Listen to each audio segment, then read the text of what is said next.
बिहार में गिरती कानून व्यवस्था को लेकर और लगातार शराब के खेप मिलने के बावजूद एक बार फिर से जाट के प्रमुख पप्पू यादव ने नीतीश सरकार पर जोरदार निशाना साधा है। उन्होंने कड़ा रुख अख्तियार करते हुए कहा है कि नीतीश सरकार और खासकर के इस वक्त जो मंत्री बने हैं उन तमाम लोग अपने डीएनए की जांच जरूर करवा लें। उसी से पता चल जाएगा कि बिहार में सिर्फ इंस्पेक्टर या फिर डीएसपी के तबादले करने से शराब की खेप नहीं रुकेगी, बल्कि नेता और मंत्री ही बिहार में शराब का सेवन करते हैं। पप्पू यादव ने आज अपने निजी कार्यालय में एक प्रेस वार्ता का आयोजन किया था, जिसमें नीतीश सरकार पर उन्होंने जमकर निशाना साधा है। तमाम मुद्दों को लेकर यह प्रेस वार्ता का आयोजन था। हम आपको बताते हैं कि आखिर बजट को लेकर और साफ तौर पर शराब बंदी कानून को लेकर जाप के प्रमुख पप्पू यादव ने क्या कुछ कहा है। जहां हम मुजफ्फरपुर में गए थे, एक दलित फैमिली जिसके 9 बच्चे थे, जिसका माँ बाप मर चुका, उस इलाके में लगभग घरों में शराब बनते हैं। पुलिस के कहने पर, शराब माफिया के कहने पर पुलिस केस करती है उन लोगों पर जो लोग शराब के बारे में जिक्र करते हैं, खबर देते हैं, उन पर एफआईआर होता है, या पुलिस शराब माफियाओं से कह के उसकी मौत मरवा दिया जाता है। लगभग कटरा की स्थिति, गोपालगंज की स्थिति सभी जिलों की है। सभी ब्लॉक में शराब बन रहे हैं।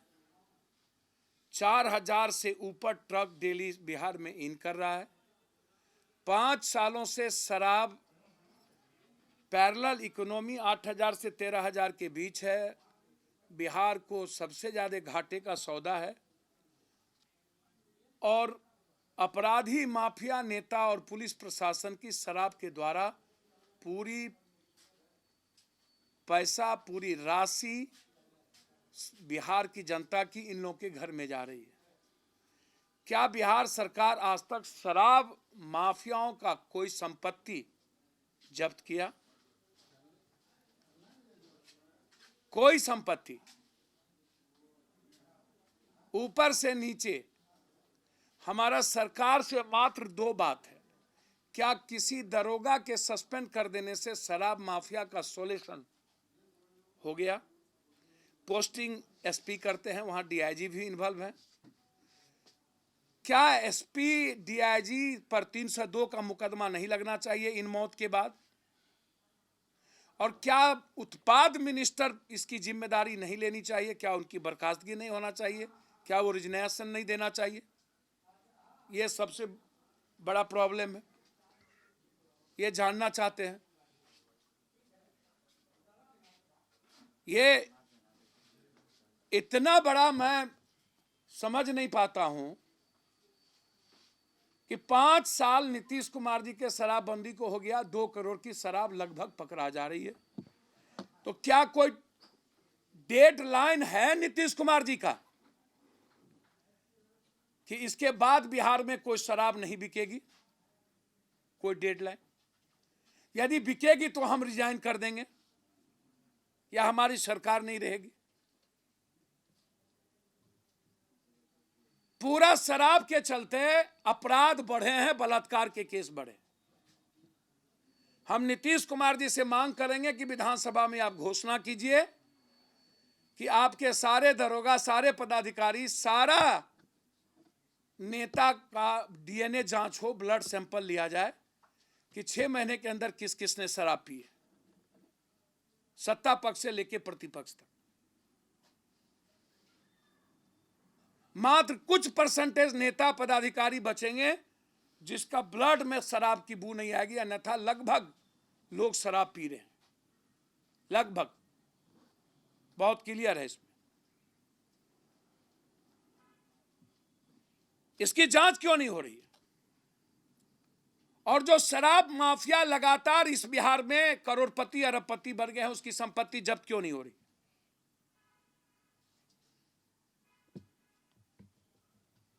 और शराब कंप्लीट रूप से एमएलए, एमपी, मंत्री, संतरी, पदाधिकारी और पुलिस महकमा के 1 to 10 100 से के साथ मिली भगत से बिहार को सबसे ज्यादा राजस्व का घाटा और माफियाओं का कंप्लीट रूप से धन संग्रह और सरकार की चुप्पी, और सरकार एक ही बात कहती है कि हम सस्पेंड कर रहे हैं दरोगा को।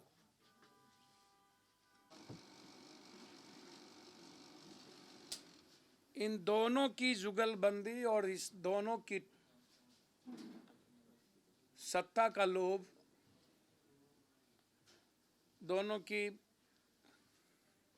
सत्ता को लेकर के जो युद्ध है, मल युद्ध, जिसमें बिहार के 13 करोड़ लोग पीस रहे हैं कंप्लीट रूप से,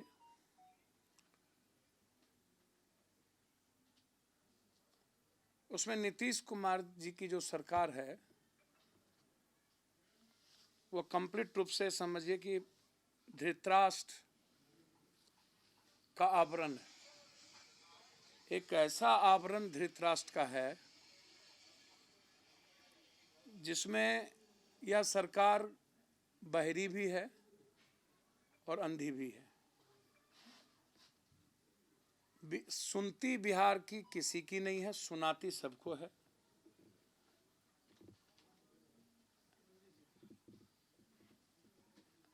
शराब के बड़े व्यापारियों को पकड़ने का दावा नीतीश कुमार जी ने किया, 2 व्यापारी को पंजाब से। हम इस सरकार से मांग करते हैं, जानना चाहते हैं कि जिस व्यापारी को आपने पकड़ के लाया, क्या उसके कोई बैंक खाते, अकाउंट जब्त किया आपने? क्या आपने वो दोनों व्यापारी के आधार पर बिहार में किसी को चिन्हित किया, एफआईआर लॉन्च की बिहार में किसी के आधार पर?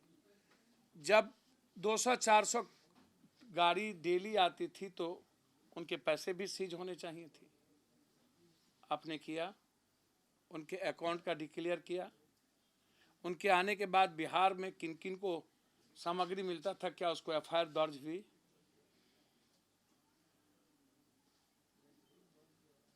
बिहार का शराब, चाहे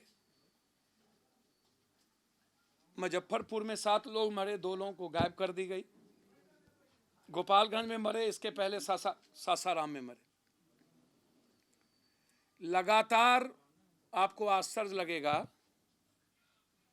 कि बिहार का जो शराब का बिजनेस है उसमें सत्ता पक्ष और विपक्ष के एमएलए, एमपी, मंत्री, संतरी, प्रमुख नेताओं का गोदाम, उसकी पैसे और उसकी पूरी ताकत लगी हुई है।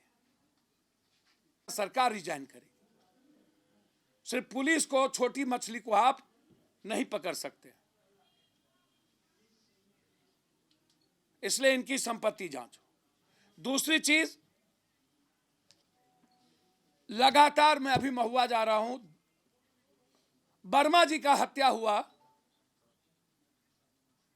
पूर्व जिला पार्षद, कल हम वहां थे, उनकी फैमिली में थे। मुझे नहीं पता विधायक जी उसमें कितना रोल है, विधायक जी ने क्या किया है। उनकी पत्नी का कहना था कि विधायक जी मेरे सामने में ऑर्डर दिए मारने का। उनके भाई का कहना था उस इलाके, मैंने कल डीआईजी और एसपी से बातचीत की, हम वहां गए, भाजपा के प्रदेश अध्यक्ष वहीं के हैं, डिप्टी सीएम वहीं की है, और सबसे बड़ा अपराध का केंद्र बिंदु बन गया है पश्चिमी चंपारण, बेतिया, मोतिहारी, मुजफ्फरपुर का जोन जो है अपराध का बड़ा यूनिवर्सिटी, इंटरनेशनल यूनिवर्सिटी, शराब का भी इंटरनेशनल यूनिवर्सिटी, अपराध का भी इंटरनेशनल यूनिवर्सिटी। जब 2 लोगों को आप पकड़े तो अन्य लोगों पर इन्वेस्टिगेशन क्यों शुरू कर दिए, जबकि एफआईआर एक ही हुआ था? यदि इन्वेस्टिगेशन है होगा, उनकी पत्नी का कहना है कि इन्वेस्टिगेशन सीबीआई से हो, क्योंकि मुझे भरोसा नहीं है कि देवनंदन वर्मा या वर्मा जी का जो हत्या हुआ उसमें न्याय मिलेगा। यदि सरकार 10 दिनों के अंदर कोई कार्रवाई नहीं करती है तो वाल्मीकि नगर से बेतिया डीआईजी तक हम पदयात्रा करेंगे।